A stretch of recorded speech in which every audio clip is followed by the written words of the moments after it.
Ethan Miller wiped the sweat from his brow as he leaned against the hood of a rusted pickup in his small-town garage, feeling the weight of yet another long day pressing down on his tired shoulders, and though his father's old repair shop had once been a proud family business, it now barely kept afloat under overdue bills, declining customers, and the quiet fear that soon the Miller name would fade into bankruptcy. It was in that moment of exhaustion that he heard the faint scrape of wheels against gravel and turned to see a young woman in a wheelchair struggling to push herself across the uneven ground, her auburn hair catching the sunlight as determination shone in her tired eyes, and without a thought, Ethan rushed to her side, guiding her safely inside. She introduced herself as Claire Donovan, explaining in a calm yet weary tone that her modified van had broken down a mile down the road and with no one else to turn to, she had pushed herself here, and though Ethan had fixed countless vehicles in his life, something about her presence made this repair feel different, more urgent, more personal. As he worked beneath the hood, Claire began to share her story, her words painting a picture of resilience as she revealed that a car accident years ago had left her paralyzed from the waist down, yet instead of surrendering to despair, she had built a new life as a motivational speaker, traveling wherever she could to remind others that strength was not found in what life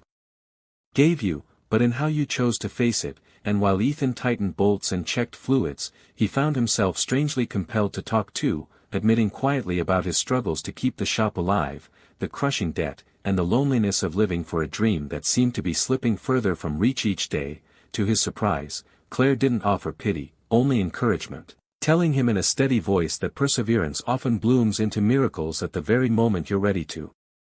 give up. And when he finally finished the repair, Ethan waved away the extra money she tried to press into his hands, telling her that she had already given him something priceless, hope. And as Claire drove away into the fading light, Ethan stood silently at the entrance of his garage, watching the road long after she had vanished, unaware that this chance encounter was not an ending, but the beginning of something that would alter both of their lives forever.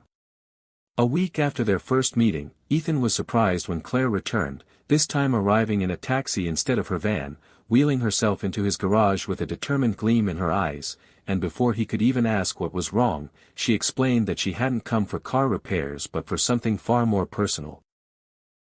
She told him that after their conversation, she couldn't shake the thought that maybe his gifted hands could do more than fix broken engines, maybe he could build something to help her walk again, and though Ethan laughed in disbelief at the idea, insisting he was just a small-town mechanic with no medical training, Claire's unwavering stare silenced his doubts as she confessed that doctors and therapists had done all they could, leaving her with little more than sympathy, but she was done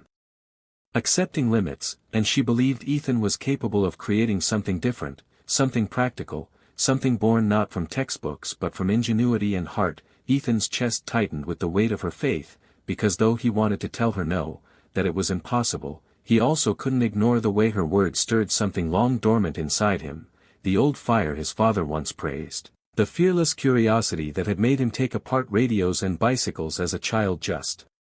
to see if he could put them back together better than before. Reluctantly, he agreed to try, and soon the quiet garage transformed into a workshop of sketches, welding sparks, and endless prototypes, with Claire visiting daily to encourage him, bringing sandwiches or holding tools while teasing him about his stubborn frown whenever something failed. And though the first braces snapped under pressure and the early harnesses were too heavy to lift, each failure only tightened the bond between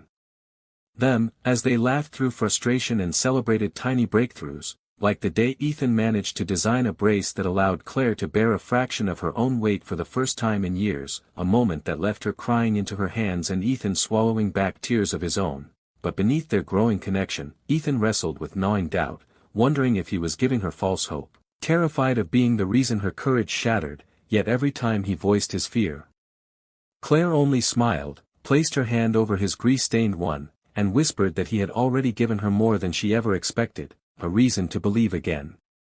After months of trial and error, late nights filled with sparks of welding and endless adjustments to bolts and straps, Ethan finally stood back from his work with trembling hands, staring at the bulky but functional exoskeleton frame he had pieced together from scrap metal, old car parts, and a few custom components he had designed from scratch. And when Claire rolled into the garage that evening, her eyes widened as if she were seeing a miracle. Carefully, with Ethan's steady guidance, she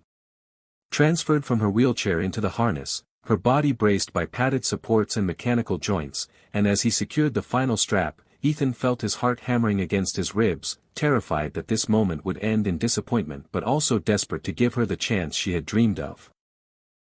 With cautious breaths, Claire gripped his arm and slowly shifted her weight forward, and for the first time in years, her legs responded, clumsy and awkward yet moving under her command, and when her right foot took that shaky first step, both of them gasped as if the world had tilted on its axis, because it was not just metal and wires holding her upright but the shared faith they had poured into this impossible dream. Another step followed, then another, and soon Claire was laughing through tears, her voice breaking as she cried, "I'm walking, Ethan, do you see this? I'm really walking," while Ethan, his own eyes wet, whispered back that he had never seen anything so beautiful in his life. Word spread quickly in their small town, neighbors coming to witness what people began calling a miracle, and while many praised Ethan as a genius, he brushed off their admiration, insisting that it was Claire's courage that had brought them here, not just his invention. Yet he could not deny the way people now looked at him differently, no longer as the struggling mechanic barely scraping by but as a man who had done something extraordinary. Journalists called for interviews, doctors wanted to study the device, and Ethan's once empty garage buzzed with interest, but in the quiet moments, none of that mattered, because the true victory was in the way Claire's smile lit up the room as she took each new step, and in the unspoken bond that grew stronger between them, a bond neither dared to name but both knew was becoming the foundation of something far greater than invention, something closer to love. Weeks turned into months after Claire's first miraculous steps, and though Ethan's garage was no longer empty, now buzzing with reporters, engineers, and curious townsfolk, he still felt a hollow ache each evening when he locked up and returned to his small, silent apartment, because Claire had left on a speaking tour across the country, her story now inspiring audiences far beyond their little town, and while she called whenever she could, Ethan secretly feared that success would carry her away from him forever, leaving him behind with only memories of laughter, late-night tinkering, and the look in her eyes when she walked for the first time, one golden afternoon, as he stood outside the garage lost in those thoughts. The sudden roar of blades split the sky, and Ethan's head snapped up to see a sleek black helicopter descending onto the open field beside his shop, its gust of wind whipping dust and loose papers into the air, and his heart nearly stopped when the door slid open and Claire appeared, not in her wheelchair, not even with someone's support, but walking steadily down the steps in the very exoskeleton he had built, her auburn hair flying wildly in the rotor wash as tears shimmered in her determined eyes.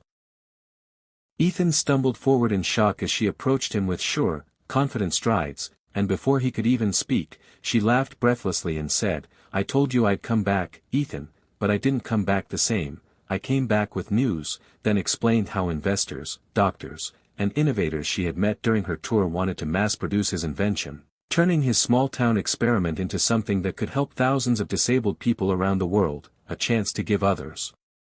the miracle she had been given. Ethan's throat tightened, overwhelmed by the idea that his humble garage work could touch lives far beyond his reach, but Claire wasn't finished, for she took his grease-stained hands in hers and said with fierce tenderness that none of the recognition, the investors, or even the helicopter mattered if she couldn't share it with the man who had believed in her when no one else did, because the greatest gift he had given her wasn't the ability to walk again but the courage to live fully. And as Ethan pulled her into his arms, the helicopter hummed behind them like a symbol of a new beginning, and he realized with a rush of clarity that his life had changed forever the moment Claire rolled into his garage and asked for help, because she hadn't just found her steps, she had given him his own.